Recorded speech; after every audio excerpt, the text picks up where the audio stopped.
Wilshere. Goes to Wilshere, Giroud off the Wilshere, back to Giroud into Wilshere! Oh, that is simply magnificent! What a move! Fala pessoal, sejam muito bem-vindos ao Not Soccer. Eu sou o Pente e eu tô aqui para mais um vídeo do Guia da PL, uma série de vídeos que a gente está produzindo com um resumo de todos os times da Premier League para a próxima temporada. Nesse aqui eu vou falar sobre Aston Villa, mas antes eu queria pedir o seu like, a sua inscrição, deixa um comentário aqui na nossa seção de comentários e principalmente se você puder e quiser contribuir com o nosso canal, vire membro aqui. É uma forma de estar mais próximo da nossa comunidade e prestigiar o nosso trabalho. Vamos lá. O Villa passou por um momento de transformação justamente com a chegada do Unai Emery no final de 2022. Antes disso, o Villa tinha uma cara, com Dean Smith, com Steven Gerrard, um time que brigava na parte de baixo da tabela 17º, 11º e 14º, respectivamente. E depois disso, com o Unai Emery, que assume o time quando está na 17ª posição, depois do Steven Gerrard ser demitido, o time se transforma, né? Nessa mesma temporada, o Villa termina em 7º, de 17º para 7º, e dali para frente o Villa termina consistentemente em posições europeias. É um time que se transforma, sobe o nível, por mérito do Unai Emery, sim, ele é muito importante na estrutura, não só em campo, mas no aspecto administrativo também. Mas tem um elemento também de boas decisões de recrutamento, eles trazem um monte como o presidente ali de recrutamento, tem um aspecto dos donos também que investem pesadamente, né? O Nassef Sawiris e o Wes Adams, eles salvam o clube de uma situação super delicada em 2018 e nesse momento aqui a gente vê um recorte de novo de investimentos agressivos, mas com outro fim, para subir o time de nível. Só no último período foram 148 milhões de libras investidos, injetados no clube. Os resultados em campo vieram nesse recorte, a receita cresceu, mas a folha salarial cresceu bem mais. Nos últimos 2 anos, o aumento foi de 84% na folha salarial. Em 2024, o Villa já tinha a 6ª maior folha salarial da liga, inclusive à frente de Newcastle e de Tottenham. E quem assiste o canal está cansado de ouvir que é justamente isso que mais correlaciona recurso com resultado no futebol. Não é o valor de transferência, mas é o valor pago aos jogadores. Faz todo sentido. Você paga salários melhores, você tende a atrair os melhores talentos e, por sua vez, você passa a acumular mais pontos. Mas quem assiste aqui o canal também sabe que essa é a forma mais perigosa de se estrangular para um time de futebol. E foi exatamente o que aconteceu no caso do Villa. Na temporada 23-24, 96% da receita, de toda a arrecadação do Aston Villa, era comprometida com a folha salarial. Para vocês terem ideia, o alvo de mercado é entre 55 e 65, se você for agressivo aqui. E isso, naturalmente, aperta pesadamente o Aston Villa com PSR e com SCR, que é o PSR da Champions League, né, a nova versão. E isso dá o tom do que foi a temporada passada, tanto fora de campo nas transferências, quanto em campo. Fora de campo, a janela é marcada em 24-25 justamente por alguns movimentos de necessidade, o que nunca deixa um gosto bom na boca do torcedor, né? Foram feitos alguns movimentos combinados entre os clubes que também estavam numa situação apertada de PSR, mas o Villa tentou manter algum nível de ambição nos recrutamentos. Então, por exemplo, com o Everton, eles mandam o Iro Egbunan, eles trazem o Lewis Dobbin por valores praticamente equivalentes, vai 10, volta 10, mas contabilmente isso gera lucro. Do Everton também vem o Onana por 52 milhões. Da Juventus, e essa foi super importante, eles vendem o Douglas Luiz, que era um jogador chave no time, essa venda é dolorida por 42 milhões, e eles trazem o Willian Júnior e o Enzo Barrenechea, por 19 milhões de libras. Então vejam que é sempre, não são trocas, são transferências separadas, mas sempre nessa lógica de eu te dou um pouco, você me dá um pouco, e contabilmente a gente gera lucro. Com o Chelsea foi feita a mesma coisa, e eu confesso que eu não lembrava disso. O Omari Kellyman foi para o Chelsea por 20 milhões de libras, o Omari Kellyman, que é um jogador jovem, que teve pouquíssima exposição, e o Madsen vem em troca, é comprado do Chelsea por 39 milhões. De novo, expliquei aqui brevemente, não é objeto do vídeo, então não vou entrar muito a fundo nisso, mas se você quiser entender como é que gera esse lucro contábil e tal, a gente fez uma aulinha de PSR aqui no canal, explicando também contabilidade de futebol, é só buscar aqui nos vídeos gravados.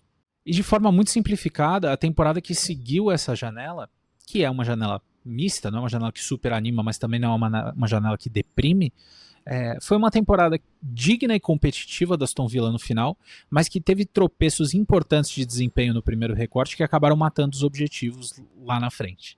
Então, no final de 2024, o Villa estava na 9ª posição. Eles estavam só 3 pontos atrás do Newcastle, que tinha a quinta vaga de Champions League, né? Lembrando que essa é a marca dessa temporada, né? Uma tabela super congestionada o tempo todo. Mas a tabela era congestionada, não era o Aston Villa que estava quebrando os limites e chegando muito perto das vagas de Champions League, se é que isso faz algum sentido. O que eu quero dizer é, as performances não animavam pra caramba o torcedor.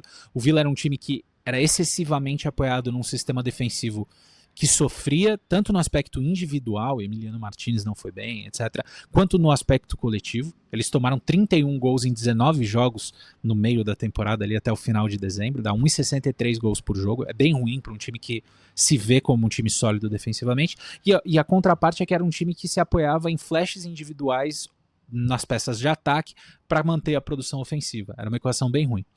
Nem tudo era má notícia. O John Duran, por exemplo, era um cara que tinha tido um protagonismo legal, que veio e foi, mas assim, em determinada fase da temporada ele entrava e resolvia todo o jogo, isso foi muito legal. Morgan Rodgers já despontava como uma das principais peças criativas do campeonato, uma baita contratação, uma baita surpresa.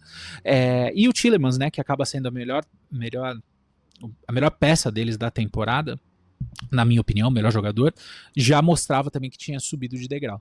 E aí chega a janela de inverno, a janela de janeiro, e o Villa vê bastante movimento. O John Duran é comprado pela Liga Saudita, vai jogar no Al Nassr por 65 milhões de libras, então uma venda super grande. E aqui o John Duran é sempre uma história à parte, né? Ele já tinha tido algum barulho de querer sair do time no começo da temporada 24-25, na época a especulação era com o West Ham. Aí ele tem esse período maravilhoso na temporada, esse período mingua um pouco, ele renova o contrato dele em outubro e 3 meses depois é vendido. Ele nunca pode ser acusado de ser monótono. Inclusive, ele já não está mais lá na Liga Saudita. Ele foi emprestado para o Fenerbahçe. O John Duran é um personagem mesmo. Um jogador muito legal de assistir, mas um cara que gera bastante movimento fora de campo. Eles também vendem o Filogene para o Ipswich Town por 21 milhões. E o Diego Carlos, zagueiro, vai para o Fenerbahçe por 10 milhões. E aí, com o clube próximo do objetivo da temporada em termos da tabela e tendo perdido uma peça importante no Duran, o recrutamento acelera. Eles trazem o Malen por 22 milhões do Borussia Dortmund, eles trazem o Andrés Garcia, um lateral direito, por 6 milhões do Levante, mas principalmente eles fazem 3 empréstimos relevantes. Eles trazem o Disasi, eles trazem o Marco Asensio e eles trazem o Marcus Rashford. E a janela surte efeito. Demora um pouco para as novas peças engrenarem, mas lá para o final de fevereiro o negócio encaixa, especialmente com Rashford e Asensio. De repente, o Villa passava a ganhar jogos no peso do elenco, no excesso de qualidade. O jogo enroscou, tira o Rashford e põe o Watkins, tira o Asensio, coloca o Ramsey, tira o Rodgers e coloca o Malen, ou até o Bailey, que não fazia uma boa temporada, mas assim, são peças relevantes que estão o tempo todo no banco, não importa quem esteja de titular no seu time. Foi nessa sequência que o Villa bate o PSG no Villa Park, nas quartas de final da Champions League, e quase leva o jogo para prorrogação. O jogo foi um sufoco para o PSG, o Villa poderia ter feito mais de fato. O Unai Emery acabou fazendo algumas substituições um pouco mais conservadoras que tiraram um pouco o momento. Não fosse isso, é meu palpite que a gente estaria falando pelo menos de um jogo foi para prorrogação. Então o Villa tem uma eliminação digna e o Villa de fevereiro até o final da temporada ganha 14 de 18 jogos em todas as competições, mas a arrancada termina com um gosto amargo.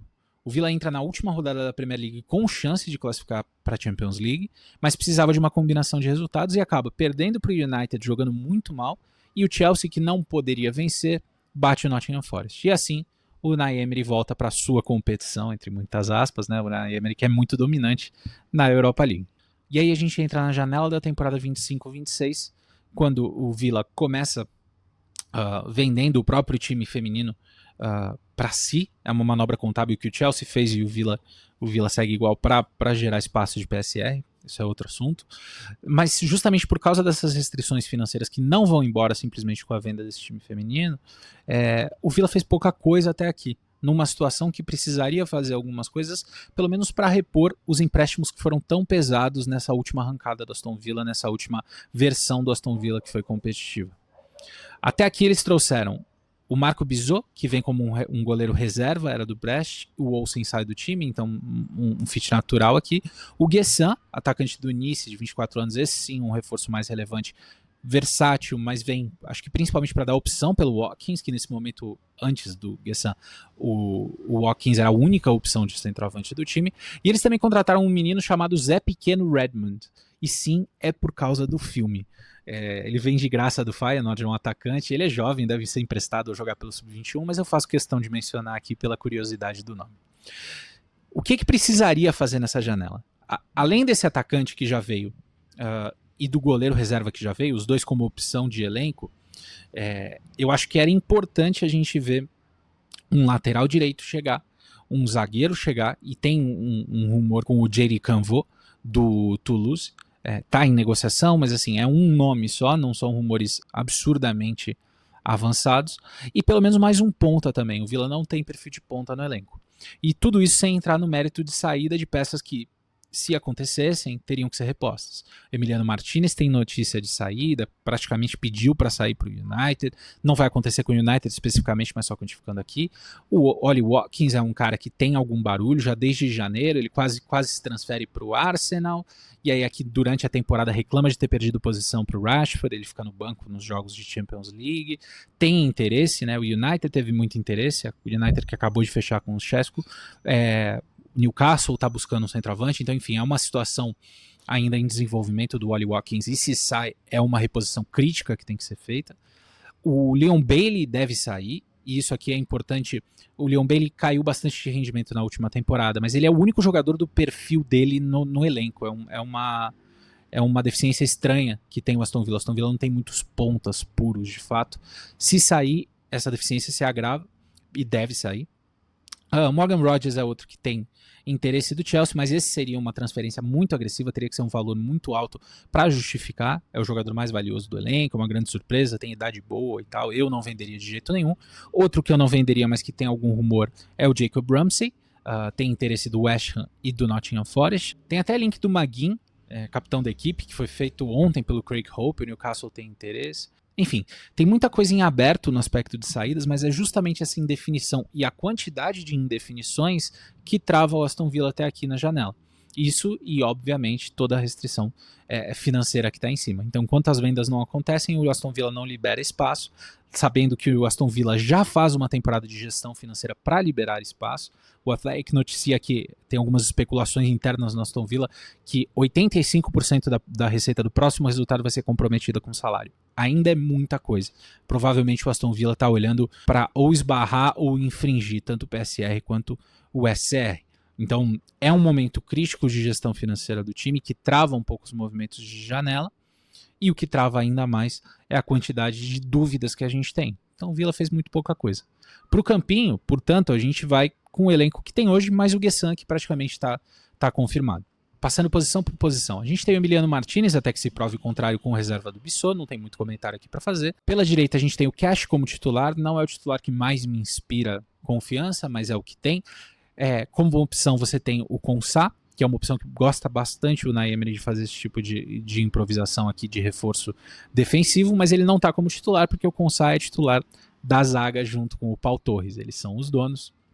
Como terceira opção de zaga, você tem o Tyrone Mings, e o Bogarde deveria ser uma quinta ou sexta opção, mas não tem tantos zagueiros no elenco, então ele está aqui como quarta opção.